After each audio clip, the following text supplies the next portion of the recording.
Assalamualaikum warahmatullahi wabarakatuh. Kami dari kelompok 6 pajak akan mempresentasikan hasil kerja kelompok kami tentang pajak penghasilan bagian 3 dan 4. Saya Rahmat Bayu Samudra, NIM 2021 SA063. Penyusutan, amortisasi, dan revaluasi. Undang-Undang PPh. Penyusutan. Konsep alokasi harga perolehan harta tetap berwujud. Amortisasi. Konsep alokasi harga perolehan harta tetap tidak berwujud. Revaluasi. Penilaian kembali aset tetap. A. Penyusutan. Harta tetap berwujud dalam perpajakan dikelompokkan menjadi 1. Harta berwujud yang bukan berupa bangunan. 2. Harta berwujud yang berupa bangunan. Bangunan dikelompokkan menjadi 1. Permanen, masa manfaatnya 20 tahun. 2. Tidak permanen, bangunan yang bersifat sementara, terbuat dari bahan-bahan yang tidak tahan lama, atau bangunan yang dapat dipindah-pindahkan. Masa manfaatnya tidak lebih dari 10 tahun. Harta berwujud bukan bangunan dikelompokkan menjadi kelompok 1. Kelompok harta berwujud bukan bangunan yang mempunyai masa manfaat 4 tahun. Kelompok 2. Kelompok harta berwujud bukan bangunan yang mempunyai masa manfaat 8 tahun.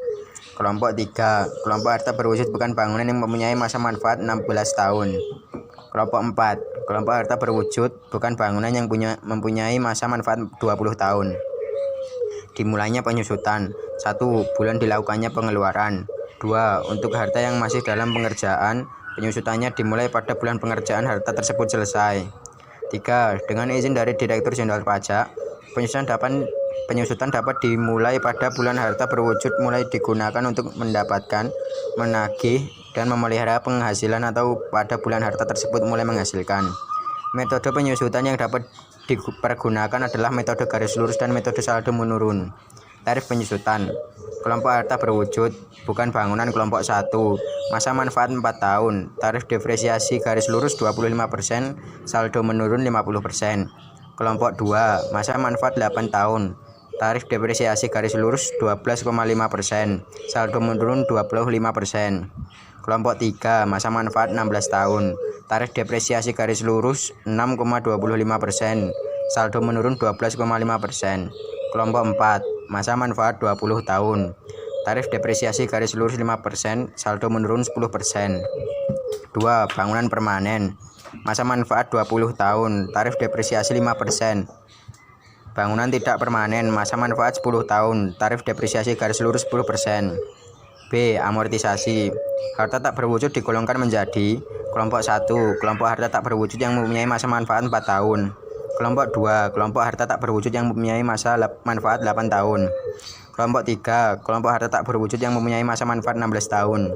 Kelompok 4. Kelompok harta tak berwujud yang mempunyai masa manfaat 20 tahun. Metode dan tarif amortisasi. Harga perolehan harta tak berwujud dan pengeluaran lainnya termasuk biaya perpanjangan hak guna bangunan, hak guna usaha, hak pakai, dan muhibah atau goodwill yang mempunyai masa manfaat lebih dari 1 tahun diamortisasi dengan metode garis lurus atau straight line method dan metode saldo menurun atau declining balance method. Wajib pajak diperkenankan untuk memilih salah satu metode untuk melakukan amortisasi. Berikut tabel tarif amortisasi dengan metode garis lurus dan metode saldo menurun. Kelompok 1, masa manfaat 4 tahun. Tarif amortisasi metode garis lurus 25%, saldo menurun 50%. Kelompok 2, masa manfaat 8 tahun. Tarif amortisasi metode garis lurus 12,5%, saldo menurun 25%. Kelompok 3, masa manfaat 16 tahun. Tarif amortisasi metode garis lurus 6,25%, dan saldo menurun 12,5%. Kelompok 4, masa manfaat 20 tahun, tarif amortisasi metode garis lurus 5%, dan saldo menurun 10%. C. Revaluasi atau penilaian kembali aktiva tetap. Definisinya, penilaian kembali aktiva tetap yang diakibatkan adanya kenaikan nilai aktiva tetap tersebut dipasarkan atau karena rendahnya nilai aktiva tetap dalam laporan keuangan akibat devaluasi atau sebab-sebab lain. Tujuan agar dapat melakukan perhitungan penghasilan dan biaya lebih wajar sehingga mencerminkan kemampuan dan nilai perusahaan yang sebenarnya. Wajib pajak yang berhak melakukan revaluasi yaitu wajib pajak badan dalam negeri yang telah memenuhi semua kewajiban pajaknya sampai dengan masa pajak terakhir sebelum masa pajak dilakukannya revaluasi. Jenis aktiva tetap yang dapat dinilai kembali yaitu semua aktiva berwujud dalam bentuk tanah, kelompok bangunan, dan bukan bangunan yang tidak dimaksudkan untuk dijual. Pihak yang melakukan penilaian yaitu perusahaan penilai yang diakui oleh pemerintah berdasarkan nilai pasar atau harga wajar yang berlaku pada saat dilakukannya revaluasi dengan metode penilaian yang lazim berlaku di upah, honorarium, tunjangan, dan pembayaran lain dengan nama dan dalam bentuk apapun sehubungan dengan pekerjaan atau jabatan, jasa, dan kegiatan yang dilakukan oleh orang pribadi, subjek pajak dalam negeri sebagaimana dimaksud dalam pasal 21 Undang-Undang Pajak Penghasilan. Unsur-unsur PPh pasal 21, wajib pajak, pemotong pajak, objek pajak, dan tarif pajak. Pemotong pajak PPh. 1. Pemberi kerja baik orang pribadi, badan, BUT baik induk maupun cabang. 2. Bendaharawan pemerintah pusat atau daerah, instansi, departemen, KBRI, dan lain-lain. 3. Dana pensiun, badan penyelenggara jaminan sosial tenaga kerja, dan badan boga lain yang membayar uang pensiun dan tunjangan hari tua atau jaminan hari tua. 4. Orang pribadi yang melakukan kegiatan usaha atau pekerjaan bebas serta badan yang membayar honorarium atau pembayaran lain sebagai imbalan sehubungan dengan jasa dan atau kegiatan yang dilakukan oleh orang pribadi dengan status subjek pajak dalam negeri. B. Honorarium atau pembayaran lain sebagai imbalan sehubungan dengan kegiatan dan jasa yang dilakukan oleh orang pribadi dengan status subjek pajak luar negeri. C. Honorarium atau imbalan lain kepada peserta pendidikan, pelatihan, dan magang. 5.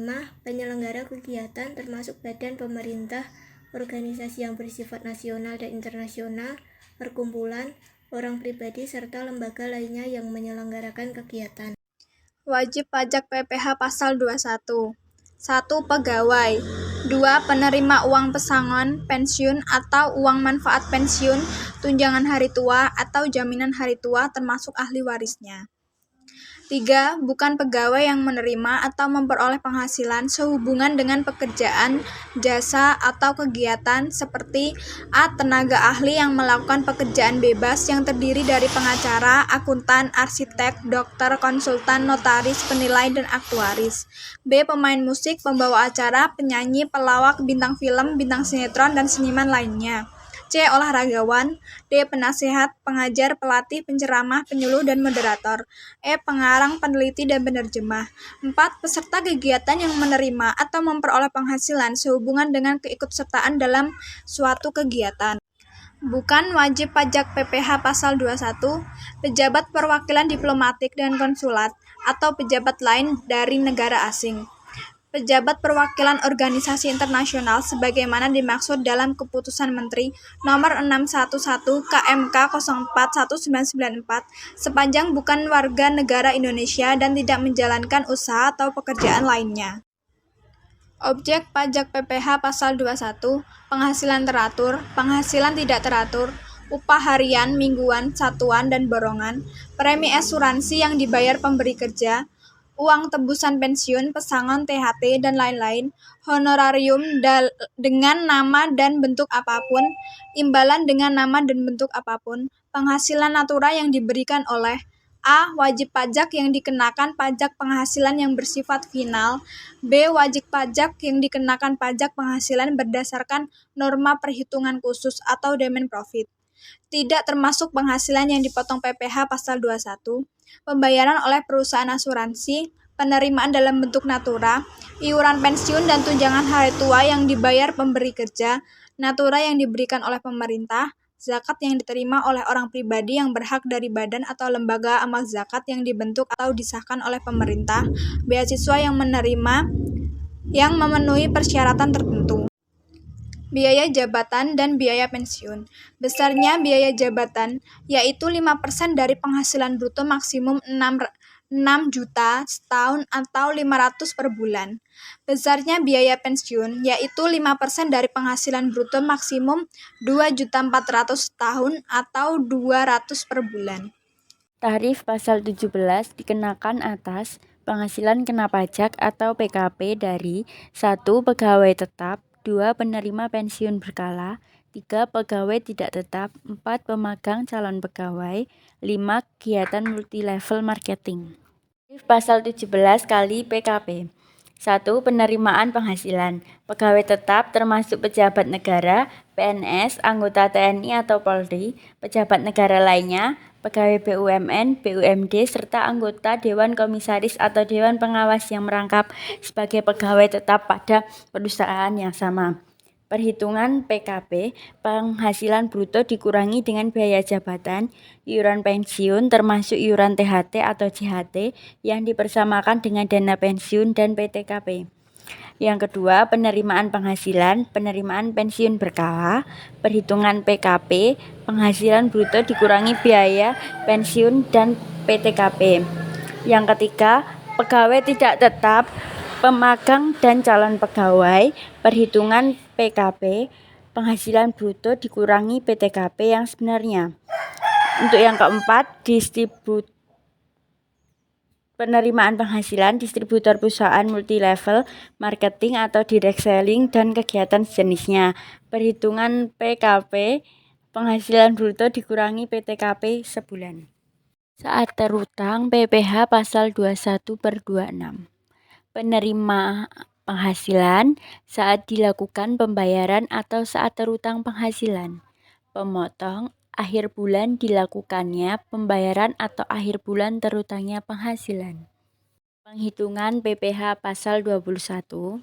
Pegawai tetap, gaji, tunjangan, premi asuransi dibayar pemberi kerja. Dikurangi dengan 1. Biaya jabatan 5% dari penghasilan bruto, maksimal 6 juta per tahun atau 500.000 per bulan. 2. Iuran pensiun, THT atau JHT yang dibayarkan sendirian.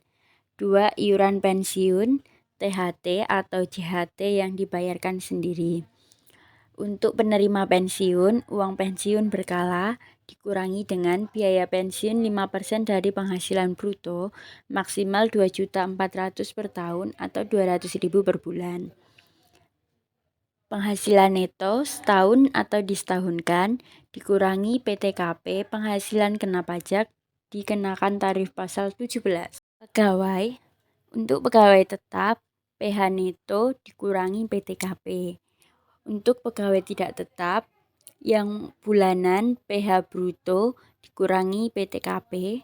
Untuk pegawai tidak tetap harian, ada 3, PH bruto dikurangi 200.000. Yang kedua, PH bruto kurang dari 2,025 juta sampai dengan 7 juta dikurangi PTKP harian. Untuk yang ketiga, PH bruto lebih dari 7 juta dikurangi PTKP. Untuk pensiunan berkala, PH neto dikurangi PTKP.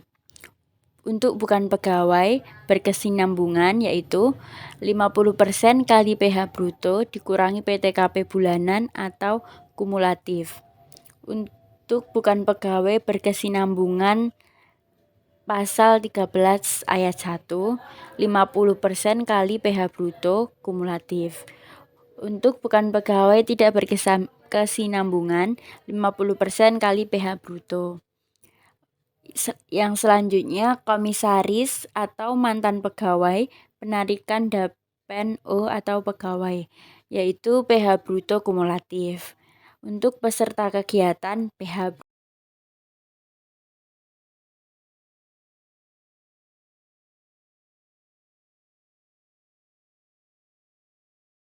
Sekian dari kami kelompok 6, banyak salah katanya kami mohon maaf.